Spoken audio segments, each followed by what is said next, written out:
A história real de O Telefone Preto é completamente diferente de qualquer história real do terror. O filme não foi só baseado em histórias isoladas, mas sim foi em casos reais do próprio diretor e experiências sobrenaturais que o escritor teve com o sequestrador. Bora passar medo? Então vem comigo para a história real de O Telefone Preto. Fala, Geeks! O Telefone Preto já é perturbador só de ver que na história temos um mascarado, uma criança raptada, uma psíquica e crianças mortas se comunicando por meio de um telefone preto. Mas o mais perturbador de tudo é que parte dessa história nasceu de algo real.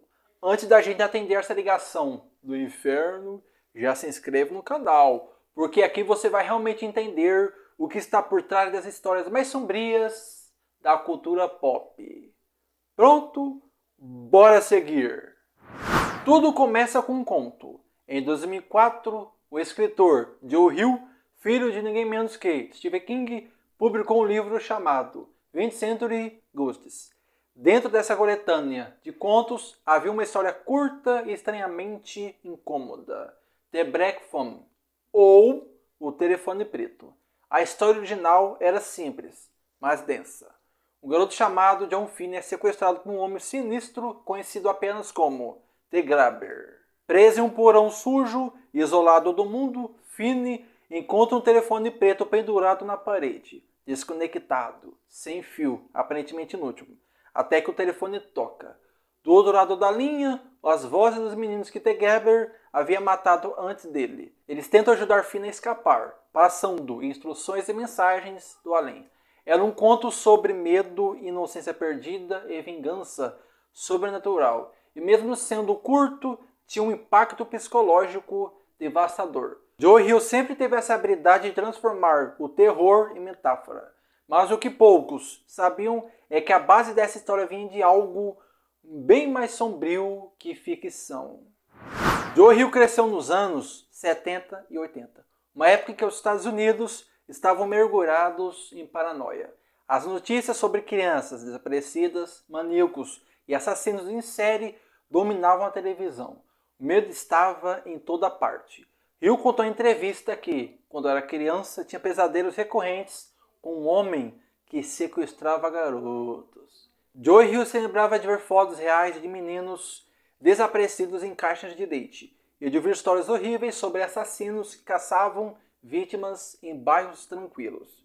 E não era apenas medo de criança. Nos anos 70, o país realmente estava sendo caçado por monstros reais. Entre eles, o mais notório era John Wayne Gacy, o palhaço assassino. John Wayne Gacy era um homem comum, querido por vizinhos, dono de empresas e voluntário em festas infantis, onde se vestia de palhaço. Mas por trás da pintura colorida, havia um dos assassinos mais brutais da história americana.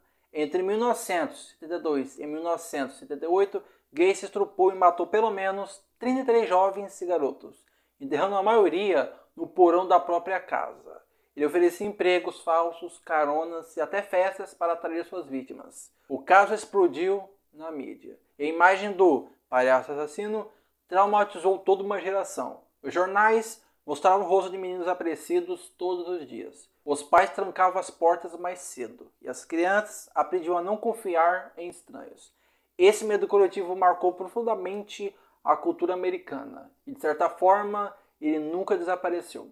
Joe Hill, ainda jovem, absorveu esse terror ambiental e o medo de ser sequestrado, de desaparecer, de ser esquecido. Décadas depois, quando escreveu O Telefone Preto, esse medo voltou, mas agora em forma de história.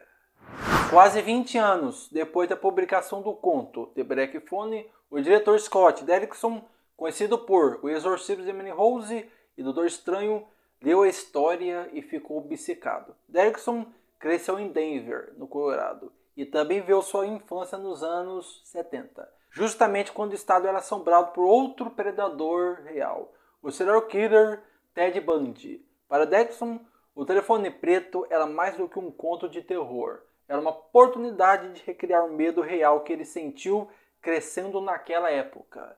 Ele queria mostrar como era viver cercado por desaparecimentos, abusos e violência. E ainda assim tentar manter uma aparência normal. Assim nasceu o filme de 2022, estrelado por Ethan Hawke no papel do Grabber. O visual do Grabber é uma das partes mais icônicas do filme. A máscara dele foi desenhada pelo lendário artista Tom Savini, o mesmo que trabalhou em Sexta-feira 13 e Despertar dos Mortos. Ela não é uma máscara única, mas várias partes que podem ser trocadas. Uma para o sorriso, outra para o rosto, neutro, outra para a raiva. Cada uma mostra um lado diferente do sequestrador. É uma metáfora poderosa. O Grabber muda de máscara como quem muda de rosto, como se o mal tivesse várias formas, todas humanas. E há algo profundamente desconfortável nisso, porque Ethan Hawke interpreta o vilão de forma contida, quase educada. O tipo de pessoa que, na vida real, você nunca desconfiaria. Outra parte importante é a personagem Gwen, irmã do Finn.